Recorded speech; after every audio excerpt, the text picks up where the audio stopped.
It's become almost a cliche to think about how technology is affecting our lives, but consider this statistic: 50% of Canadians are now connected to the internet, either at work or home or school. It is changing the way we relate to everything, and if you haven't figured out your VCR yet, never mind, DVD is on the way. There are internet radio stations. There's a whole new set of software called MP3, which is changing the music industry. We'll look at the impact of technology on the way we consume information.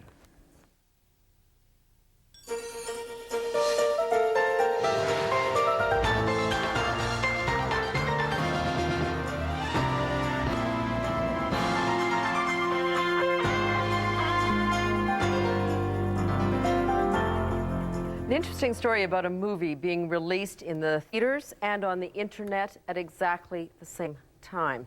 You see, technology really is changing the way we look at movies, the way we make movies, the way we watch movies in our own home as opposed to a theater. It's changing the music industry, not to mention television, news and current affairs, all of those things. We're going to focus on some of the new technology that is changing the music industry as we know it, the television industry as we know it. We've got some brand new techno toys here, and let me introduce our guests. We begin with Jim Carroll, who's been our own internet navigator on many of our programs, and he's back again with some amazing technology.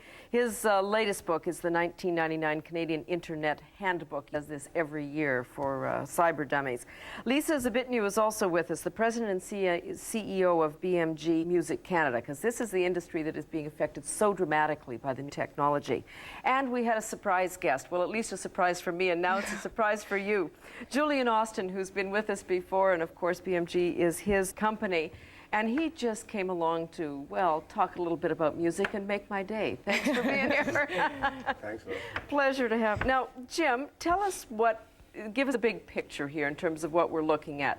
Never mind vinyl. Now, are you actually saying never mind CDs? Oh, it's headed in that way in a very rapid way. What's going on here is think of it like this. You know, we used to have tape, we used to have vinyl, we used to have CDs, and what is happening is the music of the world and the video of the world is turning into, the easiest way to say is the ones and zeros of the computer revolution. All of this stuff is turning into big computer files.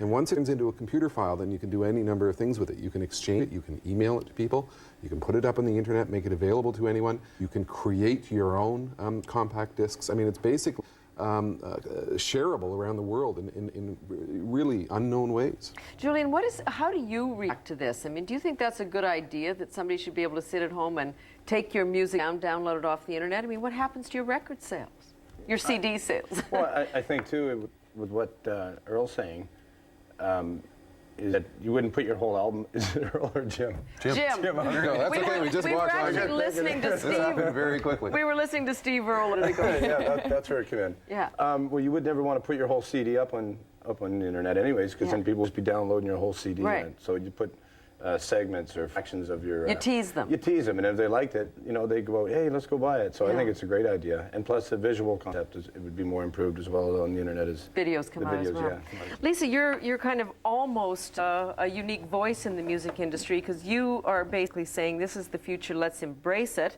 let's not hide our heads in the sand. I don't know if I'm alone. I think there's other people championing it. I think the difference, my point of view, is that this is an opportunity. It's not something that we can be fearful of. It's happening. It's existing. The record business just has to be there. But really our job is to protect intellectual property, protect the arts, protect the copyright. What's happening right now on MP3 is you have a situation where people download music that is not authorized. And so the artist's not getting paid for that music being downloaded. And neither are you, and neither is the record store. Exactly. So in terms of the industry moving forward, there's an organization called SDMI, which is Secure Digital Music Initiative, which all the major labels, 110 companies, the hardware companies are all part of, to try and create a standard where you still download the music, but you ensure the copyright protection, you ensure the payment of the royalties to the artist.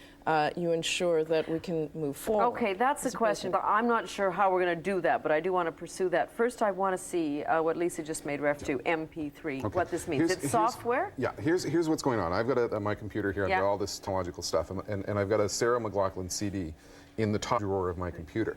I've got this little program which is called Audio Catalyst, and I can just simply press a button and say, grab that song. What happens is it's grabbing the song off the CD, and it's putting it onto my computer. Once it's on the computer, I can now do anything with it. What's the quality? Oh, the quality is remarkable. We've got actually one of Sarah's songs here that I play as we speak. Okay. The quality, I mean, unless you're a real audio nut, you would barely notice a difference. The key thing is once you've got it in the computer, you can then do anything with it. I'm playing it through the computer. Right. But one of the hottest technologies are what we call little MP3 players. I've got 2 of them here. These weigh about 2 ounces. Look at the size of this. I mean, this is way smaller even than a Walkman. That's right. That's from a company called Iger Labs. Yeah. This is the Nomad from Creative Works. And these are 2 of the hottest technologies that are out there. They're winning awards. People are starting to snap them up. There's a couple of benefits. Number one, if you jog, there's no steam. Because these are basically little computers that play music. So no moving parts. No moving parts whatsoever. They become a computer. So you transfer the music from your computer into one of these devices. These things are taking off hotcakes with kids. We're also seeing things like this. This is called the Trucks MP3 I don't know if I can player. hold this up or not. Yeah, okay. This is developed by an engineer in Ottawa. He's basically taken a computer and put a hard drive inside of this thing. Yeah. You transfer music from your computer into here. You could get a big hard drive in this, about 10,000 songs. Wow. In this thing, you plug it into your stereo at home, you press the shuffle button, and it will go on forever. So I got more music than I could ever play More in a music lifetime. than you could ever dream of. What is also going on that is so profound is that we have sites such as MP3.com. Yes. This is where folks who cannot get record contracts, bands who are trying to make them known, etc., they're placing their music on here directly. And they're saying, we're going to bypass the record label, we're going to go direct That's to an consumer. interesting point, Julian. I mean, it's hard to break into the business. So Sure this is. is a way for artists who aren't being recognized or aren't signing to be heard. Definitely, the internet is making people or their music more accessible to everybody around the world. Yeah. And not just, trying to get it recognition in your own backyard.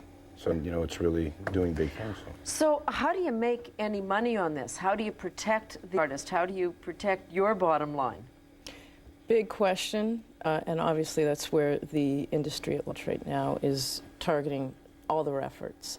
Because E-commerce.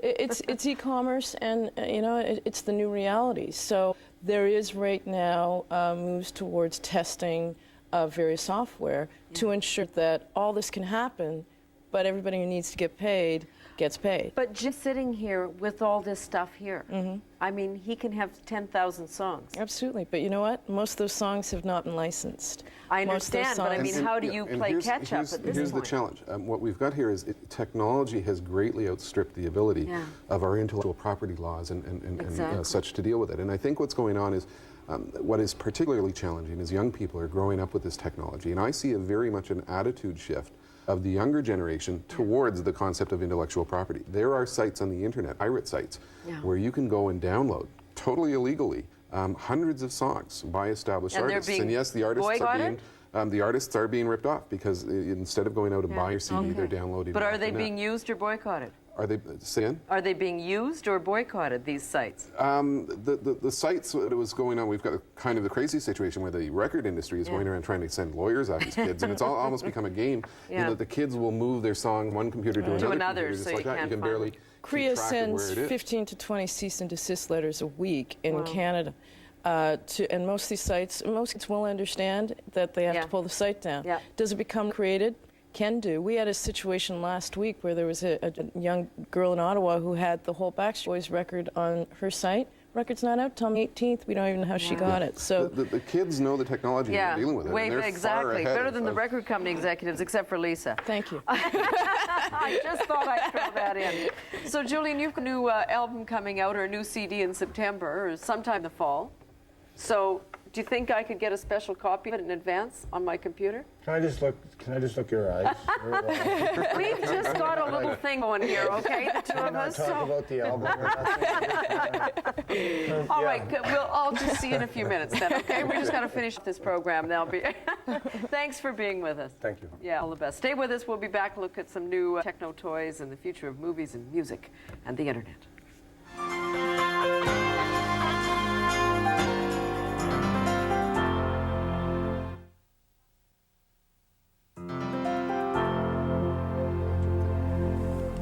Jim Carroll with us, our internet navigator, and Lisa Zbitnew, president and CEO of BMG Music. And when we're looking at the future of the music industry and technology, this woman knows what she's talking about. She started out as a guitarist for an all-female band called Jade as a teen. Oh my God. So we know about you. Oh no. You see it from the artist's point of view, but now Right. as an executive in this industry, you, in a sense, if you can't beat them, join them. It's pretty much the attitude. It's happening, so we have to figure out how to work it in the context of the record business and continue to grow the business and continue to grow the artists. Because let's face it, as the art could be created if the art's not compensated for. Yeah. That's Exactly. the real reality. So we have a big job ahead of us. But is there a tug and pull? Because from an artist's point of view, I mean, it's great for Julian or for others, and we'll get into Alanis Morissette in just a moment, to get their stuff out. That is marketing extraordinaire. I mean, that just means that there's a bigger appetite. It's been an excellent tool for a number of years as a promotional tool. And for the most part, that's what the internet is to record companies for the moment, is the ability to promote artists globally. And but essentially, from a commerce point of view, it's really not there yet. Yeah. It's not. I just read that MP3 on a daily basis, it's 100 CDs are actually purchased off MP3. Yeah, it's probably it's in very, terms very of small. spurring sales. Yeah, exactly. So right now, it's an immense promotional It's just tool. if It's huge. If the piracy is going on, maybe that's why you don't have the sales. You know what? At this point, I don't think that. I think we monitor it to the extent Yeah. to know that it's really very underground for the moment, and we have a real job to educate people to understand why it's the wrong thing to be downloading music. That that there is no authority to download. That there is, it is in fact illegal. But that's asking a lot of kids who are big consumers of urban music and all the things that you do to make pretty sophisticated moral decisions. Yeah, but it's really an education process. One of the hottest selling technologies last Christmas for kids, a lot of parents will tell me, is a CD-ROM recorder. This is a blank CD-ROM. It'll cost you $2, and you put it in the machine. You have to put your CD, friend's CD in the top drawer and press a button, and you get a perfect digital copy. I think that is a challenge that younger folks aren't growing up with the respect. Because they can't go afford to spend $20. That's right.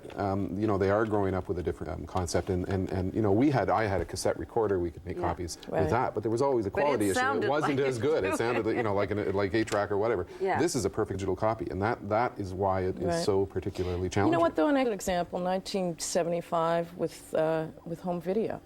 People thought it was going to be the end of the movie business. There was concerns about copyright infringement. There was lawsuits. The movie business grew threefold in the next 10 years. And the theaters are growing And you know again, what? People too, weren't sitting at home taping those tapes. Yeah. That's right. But there was also an understanding. There's still that message before you watch that film that says, this. no, no, no, no, no. Yeah. And somehow people have managed to understand that. With music, there's less of an understanding that the actual value is not this package, but it's the royalty of the artist being paid. It's the millions of dollars spent to develop the artist and market the artist so they become the Celine Dion and they become the Whitney Houston. Are we also getting, though, Jim, complete creations like the Britney Spears that are actually a product of the internet? The Britney Spears story is amazing. They marketed her online for 6 months prior to, I think, the first album coming out. And this helped to make her an overnight star. The marketing angle of the internet, you can take virtually any artist out there, Patsy Cline, there would be all kinds of Patsy Cline fan sites. Hello, that have been created about her, every detail about her life, every single song she's ever done. And in this way, it's helping to fuel old artists or new artists gaining attention in the marketplace, which is kind of critical. I mean, and the ability to get more directly involved with the artists. I've got a story where my niece in Toronto, she wanted to go to the Britney Spears concert. Well, Ticketmaster has a site on the internet now. We sat down on a Saturday a few weeks ago and had 8 web screens open and just kept on trying from 10 a.m. until we got the 3 tickets rather than standing in line. I mean, it's changing the music industry in so many different ways. The Alanis Morissette controversy, where she has decided to really use the MP3 technology in exchange for getting a piece of the action, given her some financial stake, and people are outraged. What's the matter? What's the matter? Yeah, with that. What's the matter with that? I think it sends the wrong signal. I think it's a little bit irresponsible. Alanis has been a great artist. I don't work with her. She's touring Canada right now. She's touring with all Canadian artists. She's really supportive of the artistic community. For her, this is okay. For an artist that is in, developing their career, like Julian, you know, he has to make an income to continue to work on his craft. So it's easy for the stars, the mega stars, to use this because they're making a ton of dough anyway. They're already there, but how do you make the next mega stars? Can you really suggest that people are going to find out about them on the internet? Yeah. You know, go and do a search on the internet right now and find that there's 311,000 sites. You know, about the thing you're looking for. It's not user-friendly at this point, so you can't suggest that Julian Austin, by being an internet-marketed artist, is all of a sudden going to have a global career. It's not that easy. In some ways, though, it is turning around the other way. I mean, this site MP3, which is sort of the core of the revolution, they have their own little hit list, their own little #1 songs, top 10 lists by who's number one in music. MP3, And what's fascinating here is the band Kansas, who had a hit years ago with Dust in the Wind. Everybody will remember that. Well, they did a recording of that with the London Symphony Orchestra. They tried to get a label deal happening with it, and it didn't go anywhere in 1997. They put it up on the MP3 site, made the full song available on MP3. They became #1 hit online. And they will say, that they finally managed to drive some sales of their real CD product. But we just got a few seconds here where there's a radio station, thousands of them now, on the internet. That's right. This is the latest thing. Kids can technology. Shoutcast it's called. I've done this. I've put up my own radio station in my basement. It's running today. I've got people coming into it, broadcasting unauthorized, illegitimate music. There are currently 526. You're going to jail. That's right. 526 stations are online right now, and you get everything in here. There's a fellow who his station comes up on occasion, all disco all the time. I mean, he just regularly plays all disco hits from the Spare 70s. us. This is where the technology is changing. Everybody can have their own radio station with what is happening here. Wow, that is. I mean, that's another huge challenge. Absolutely. For the record industry. Mm-hmm. Absolutely. Wow. But once again, I still believe it can be contained. And I have a lot of insight into some of the initiatives that are happening through SDMI. And I don't believe, I'm not being naive when I say it can be controlled. To a certain extent, there will always be piracy. There always has been. You know, you refer to with every bit of copying. It exists.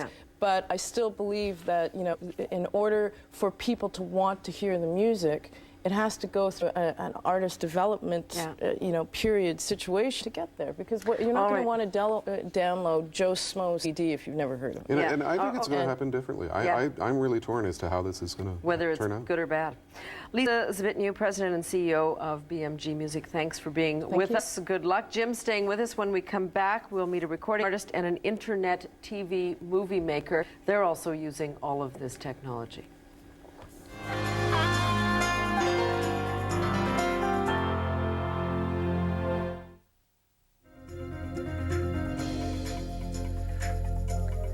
We continue our look at the new high-tech world, how it's changing music and movies and television. Jim Carroll is here, our internet cyber guru. Let me introduce as well recording artist Dave Mley. He is a chartered accountant by day, a member of Hypoxia Beach by night, well, probably all day long. A band with a brother in Calgary, a sister in Kingston, you in Toronto. Correct, yeah. And you're making your music on the internet, quite literally. Correct. We record actually sending sound files back and forth. That way we write our music. And Denny Silverthorne is also here with Mley Guy Studios. You are doing sitcoms and programs on the net, treating the net as a broadcaster in a sense. Yes. We're trying to do an interactive sitcom. Or Sit.com is sort of how we like to refer to it. So it's a thing we do on the internet because it allows you to do things you can't do on television. It allows you to respond and interact with the narrative. All right, let's take a listen to some of Dave's music if we can do this. You were one of the first people to ever release music on MP3. On MP3.com, we were one of the first 150 artists involved in that, and we've been releasing music digitally since 1995. So your theory is some of the points we touched on earlier, which is if you're not Alanis Morissette, this is a way to break into the world. It's opened up the distribution channels. Essentially, we went through for our first album. We tried to use the historical approach and mailing our CD out everywhere, and met with little success. It was very difficult. So essentially what it's allowed us is to get our music out there and get people listening to it. And how do you get paid for this? Currently we aren't. We do have some plans in that regard. MP3.com, their entire model is founded around the free music concept. And, which is something I believe in. It's just that we have to look for alternative sources of revenue for our music. So what does that mean? Will you have to eventually get into e-commerce in the sense that you're going to sell your own CDs through here, or? Well, I think fundamentally, first of all, the CD I think is gone, or at least in a very short period of time, it's going to be gone. I think you have to start with the premise that technological copyright protection is impossible, and work from there and build a business model up from that premise. Yeah, instead of so your trying revenue, to change the rules. Denny, for you, in terms of, let's take a look at some of the sitcoms, the movies that are, it's kind of a combination between video game and sitcom. Yes. So now this is not interactive, or is this? This is not interactive. Right. This is the touch sequence, the sort of fun introductory to the introductory scene to the show. Yeah. And what the scene is, it's a sitcom about a guy named Mark Ryder, and he has a variety of temp jobs. Yeah. So every episode he has a different wacky job. Either he's a hamster wrangler for a TV show, or he works in a boring mail room just photocopying. So you're speaking to whom with this kind of message? Before we started, we would just say, young people. Now we say 18 to 35 demographic, or 16 to 35. We're starting to learn the lingo. Do you sell this? No. What our model hopefully will be is advertising, generating the revenue. We've looked into people buying episodes, but I don't think I would buy it. I would watch. Don't say that in case there are sponsors. I would watch some commercials. Yeah. But I don't know if I would pay money to watch a sitcom. So that's why we're going towards the revenue from the advertising. All right, that's some of the questions we'll put to Jim Carroll when we return right after this break.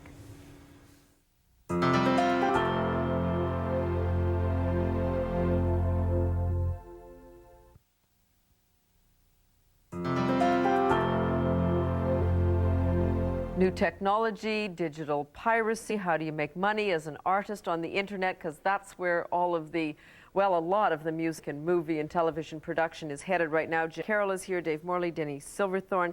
Jim, you are actually, and we're going to look at this in a few moments, but you're actually going to make a movie of us making this program. I'm real brave. I've got more technology here than you take a stick. You and your toys. What's happening here is that the technology is changing at a very rapid rate. Yeah. Technology is maturing very quickly. This is a Sony digital camera. Yes. Okay, we're seeing the image there. You're seeing the image that is coming out of this computer. Something. Just turned off for a second. This type of machine would have cost about $20,000 a couple of years ago. Now it's about $1,500. And what this is, it's plugged into my computer. This is, in essence, a computer that takes pictures that's plugged into my computer. Yes. And I can scan around and take pictures. Here we are in the studio. And transfer this directly into this, and then transfer it into my computer, and make a movie from that. So what is going on is, not only can everybody have their own radio station, they can have their own TV station. They can have their own film production house. It's really the democratization of video and sound production. Isn't that what you're essentially doing? Yes, it is. Although the internet at this point can't handle video too well, so we use a plugin for the browsers called Flash, which allows us to have sound and movements without... That isn't that jerky motion that people see. And you don't have to wait 2 minutes for it to download. It streams across immediately. Now, why have you chosen this format as opposed to heading off to Hollywood? Do you just think it's a dead industry? Well, I think a lot of what has been done and what is going to happen in music, in film and television has happened. We've all seen the same jokes on the sitcoms. They're just a little bit different. And so we really want to explore new ways of telling stories with the new technology. So crossing a video game with the sitcom is... But so your proposal is, or your Sit.com, for me, I would sit down and then I would become a character watching that sitcom through my computer? No, you would direct the main character. Okay, so that's my role, that's my interactivity. Yes, although it is possible that at some point we might develop a program where you could be star of the show. Well, okay. But if that is just about me, if that's about me making my own movie, or you making your own movie and interactive, as you say, it's going to be really hard to convince anybody to pay for that. Yes. That's why we're looking towards partnering with broadcasters or traditional media outlets that already have audiences that we can kind of suck some of their audience away from them by But you don't have the interactive capability just yet. not on television. Yeah. No. In some ways, I mean, in some ways the technology is, even though we've got really advanced stuff like this, Yeah. in some ways the television broadcasting capability of the internet, like 1950 television has just been invented. You've got this huge walnut box which looks great and this fuzzy little screen that you can barely make out, and that's where we are. But there's literally billions of dollars pouring into broadcasting on the internet, and so the technology is beginning to go at a rate like that. And you see them going in, I mean, television's now moving into HD TV, the high definition television, because that's mandated in the US. It's happening here. So in the one sense, we want that high quality, big screen television. On the other, you know, Denny's making programs that you know, watch on your computer screen where quality is not the Well, that's biggest right, issue. and it's not just folks like Denny. It's the big major studio. One of the most important things that is going on out there is, so this doesn't look too great. I'll start that again. Is the folks with Star Wars have actually put their video, their promotional video, up on the internet, and millions of people have been downloading this in order just to watch trailer, and it's gained a huge degree of attention. With people, and it's part of the whole reason for the incredible emotional bubble that they've got happening with you know, this particular movie. So the labels are using it, and you know, this is something I downloaded off the internet. I've got a high-speed connection to the internet, so it actually only took me a couple of minutes to bring this down. So you know, that's where we are with the technology. So give your it a kids couple can of years, sit and watch this all day, and you don't TV have on to the go to internet will be theater. very, very real. And it won't be too long before TV on the internet will be exactly the same as TV, perhaps even better. So this program's on the internet, people can watch it whenever they want, download it, save it, Exactly. watch it at 3 in the morning. Okay. And interact with it. And you mean they're going to complain? Tell me about my hair. David, I want to go back to you on the music issue, because we raised this question with Lisa a little bit earlier. I mean, the people your age and the market that you're aiming to, a younger market in terms of your music, are they sensitive to the issues here that are being raised about how can you make a living if you weren't a chartered accountant by day, you know, the intellectual property rights, all those things? I think there is a shift going on amongst that primary demographic between 18 and 25 years old, where there's more and more less respect being paid towards copyrights, and a lot of it has to really do with the fact that there isn't legitimate content available from the majors, so they've turned to piracy in order to fill their appetite. And then at the same time, you also have a proliferation of independent artists via MP3.com offering their content for free.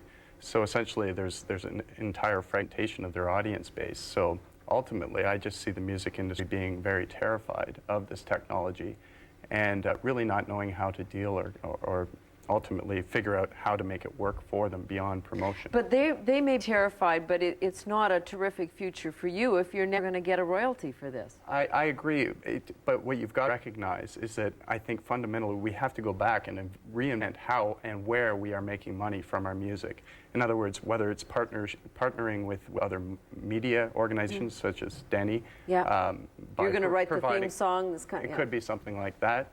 Getting official sponsors of a website, so building up enough content on your website such that you get a sufficient traffic level, generate enough ad revenue, and then distribute that back to the content providers on some basis, whether it be downloads. And that's the business model we're moving towards with indiestore.com and our band Hypoxia Beach, in anticipation that we're trying to build up a traffic level by releasing our content and They're going to sell their audience. CD directly through their own website. So you're actually going to become the record store as well. Exactly. Do you pirate stuff?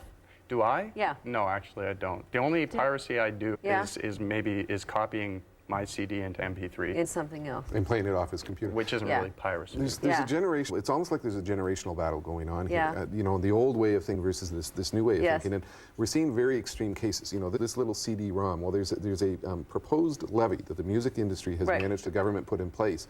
This costs me about $1.50 now to buy the one of physical these. disc. That's right. Yeah. The impact of this levy is that the price of this is likely to triple, or if you think about the amount of MP3 type music you could get on here, the cost could go from $1 to like maybe $4.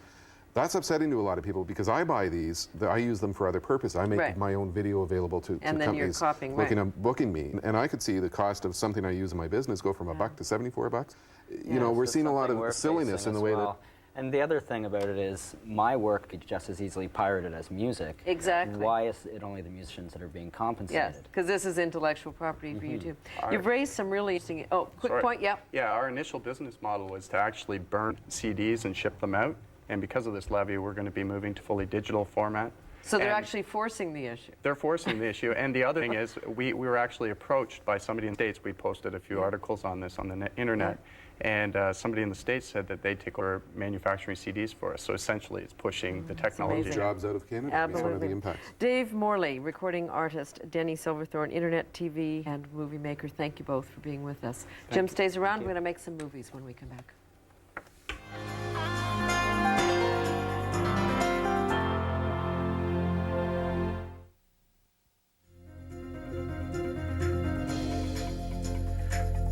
I made a promise at the beginning of the program that if you had learned how to program your VCR, you might just as well forget it, because we're moving past that. Jim, you've actually got this DVD technology That's here. right. This is the new technology. It's like a CD to watch a video, and you put it in your computer and you can watch a full-length movie. What I use this for, I flew to Vancouver a few weeks ago. Didn't like the movie on the airplane, so I watched my own. And this is a little DVD that contains a cartoon. You can buy these. They look just like compact discs, and the computer is, in essence, becoming a television. Right. You know, you can see what we can see The on the movie screen. screen. It's becoming a full movie I'm screen. sure I saw a DVD rental in the airport the other day, so that's a whole new line of business. Let me introduce the other person there that you can see has joined us, Dan, who's the Senior Product Manager from Matrox Graphics, Inc. This is an incredible Canadian success story. Give us the mini version. Well, the mini version is two guys back in the 70s started out in their garage in the high-tech industry. And this predates Compaq, this predates Dell, and they started up a company, privately owned till today, that's grown from something like $30 million only 4 years ago to over $500 million US in revenue today. Because they are making what? They're making a whole bunch of products, but primarily they're making products that do video editing and graphics acceleration. So the video editing side is a product called Marvel, which I think you can see there, which basically lets you take hours and hours of unedited home movies. And if you have a camcorder and a computer, now you can plug your camcorder into your computer, put those hours of unedited movies on the computer, and make highlight reels. So maybe a birthday party, maybe a graduation. But how sophisticated is the technology? I mean, if I want to sit down and edit the home video from the family reunion, what do I have to do? You have You do it. I mean, oh my this God, is the even thing. I can do it. It's very simple to do. The way they've set it up is there's a program that comes with a storyboard. You lay out, I want this scene to appear, this scene to appear. Okay, so you've downloaded this technology into your computer. I'm actually using their technology to do this. You bring your video and you plug your video camera into PC, you press a few buttons, and it transfers the video from your computer, from your camera into your computer. You edit it, so you say, I want this scene to appear first, and then I want to fade from this scene to this scene. And what do you use? What are the references? Timelines? It's like a timeline. You know, I've got video clip 1, 2, I can move number 3 to number 4. And then when you're all done, you basically say, finish the movie.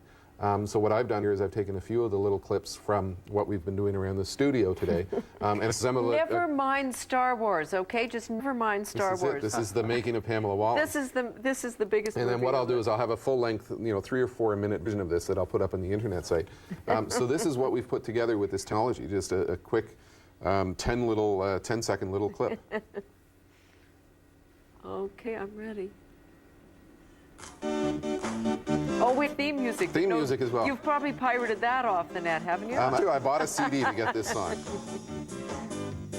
There's our earlier guest. That's great. Great shot there. Yeah, that's a very nice shot. So that's, I mean, I've just grabbed Okay, that is just tease. That is really just the trailer. And you can see the full thing on Jim's website, www.jimcarroll, that's 2 R's, 2S.com, the full movie. You saw it here first. And that's, in fact, in the news. I mean, movies are now being released on the internet at the same time they're being released in theaters, which means the quality is there. People will watch it. Absolutely. And with a movie like that, you can imagine families that are spread out over the world being able to send to Grandpa and Grandma the birthday party scene that they missed just by putting it up on a website. And then Grandpa and Grandma can just log in from another country in the world and feel like we're there. So it really brings families closer. This can make anybody, quite literally, a movie producer in that sense, Jim and I and all the rest. That involves, I mean, in this case, this is video we shot here. It's fine, everybody's got the rules. But if you're out there in the real world taking shots of people, and news organizations go through this all the time, who's in the streeters? Have you got permission? What about copyright? What about the music? This is a tool for allowing people to maybe break a lot of laws, at least push a lot of limits. Well, I think that it's in a similar way to a VCR, because really it's not enabling anything beyond what a VCR has already enabled. What it's really allowing you to do is take all that footage that you have on camcorders or VCR now and bring it into your computer and do something fun with it. Instead of putting the tape up on the shelf, yeah. That's right, exactly. Share it. But if people, I mean, that is part of the new world, and Dave was talking about this, our musician earlier, that, you know, we have to change our thinking about what movies are, about what television is, about the relationship with computer.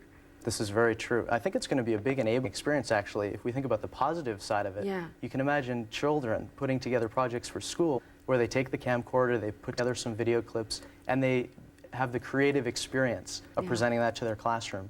Or companies, even small companies, can use this to put together training videos or product videos inexpensively and really enable their business to grow.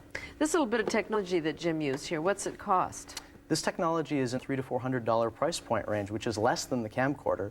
And we found that most people with camcorders have computers. So they have everything they need to enable them to do this, except for this one piece of equipment.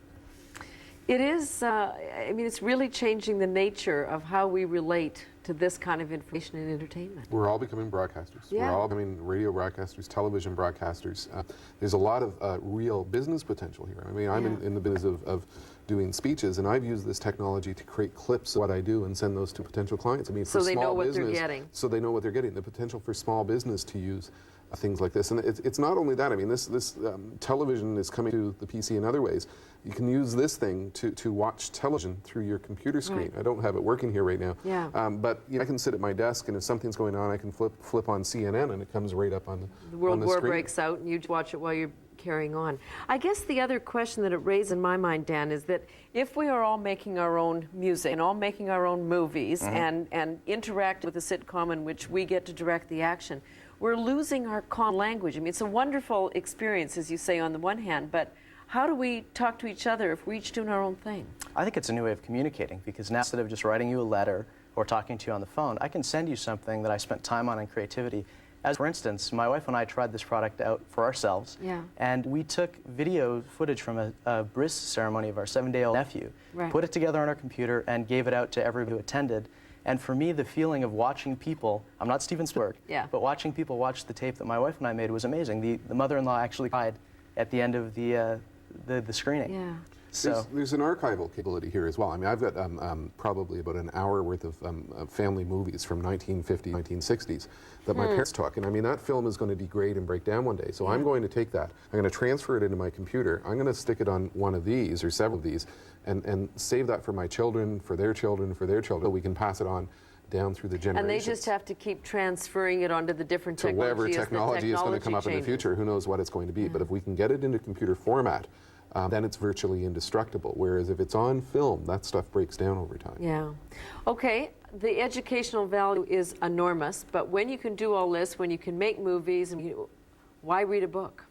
That's a really good question. I think that there's always people who are going to want to read books as well as watch movies. And I think this fills another role in the spectrum of what you can do with your free time. You don't think it's exclusionary. You think there's room for everything. Oh, I think this just leads to incredible imagination and creativity. And, you know, the things that I'm seeing people do with this technology out there, they get the capability.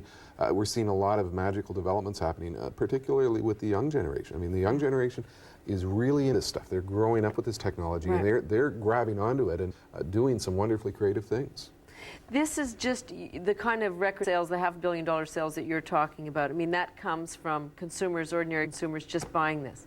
I mean, actually, this is one of the products we have, and it's very high tech. So the interesting thing about this is a Canadian company competing worldwide, where we're selling this everywhere in the world against companies from the States, from Silicon Valley, from Europe, and we're a leader in this kind of product area. The other thing we do, though, is something called graphic accelerators. Yeah, what's that? Well, basically, you got a computer and you have a monitor. They need to talk to each other. And that's where the graphics accelerator comes in. It's what draws the pictures on your screen. And some do it very well, like ours do, and others don't do it as well. And so basically, we try to sell those products, the graphic accelerator products, around the world to major companies like Compaq and Hewlett-Packard, as well as just to the computer that you have at home. So is that brain drain in the sense that, you know, our technology is going out, our experts are going to work for those companies? Well, the good thing is those companies pay us to buy those products. Yeah. So certainly we're seeing all the revenue that's generated from this high-tech work in Canada coming back to Canada. And I think the key thing here is that Canada needs to remain on the cutting edge of high-tech to move into, you know, to be competitive in the knowledge-based marketplace that's upon us. And we're falling back a little bit if you look at some of the OECD statistics. But well, there's some statistics that say that, but I have to say a company like this is definitely winning on the world stage. And it's because we're working on high-tech products, cutting-edge technology, and as long as you do that, you're going to remain successful and competitive, and it's happening right in Canada. I guess the other side of brain drain is if you got all this technology, you don't actually have to move. That's right. You can stay, work out of a home office. I mean, this is bringing a lot of capabilities to the small home office. I've got a little device there I haven't shown, but underneath the screen there's actually a little video camera that you can use for video conference. So you can actually have a telephone call with someone and see them on the screen. So you're sitting at your home office, you're watching the news in one corner, making a movie in another. And having a video conference with someone else through another window on your PC. I mean, I've been working out of a home office for 9 years, and technology has helped me to do that. Are we, I mean, in terms of the price, are we at a point where it's relatively accessible yet, or are we still going to see a drop in some of the prices? The price is going to decrease with all of this stuff. I mean, anything that involves technology. I think the estimate was made that some 80% of the technology we will use 10 to 20 years from now hasn't even yet been invented. I mean, we're in the most rapid period of technological change. And as it changes, the price continues to plummet. Stuff that cost us, you know, with that video camera, $20,000 2 years ago is $1,500. I assume, Dan, you're selling this on the internet, are you? We have a website as well, which is www.matrox.com. So it wouldn't just be in that old-fashioned stores. Well, it's all over the place, and you can find it at local stores too. Thank you both very much, Jim. Thank you for being with us throughout the whole process. The movie, as we remind you, www.jimcarroll.com, The Making of Pamela Wallin. Our thanks to Dan Wood from Matrox as well that helped us make the movie. We'll see you tomorrow.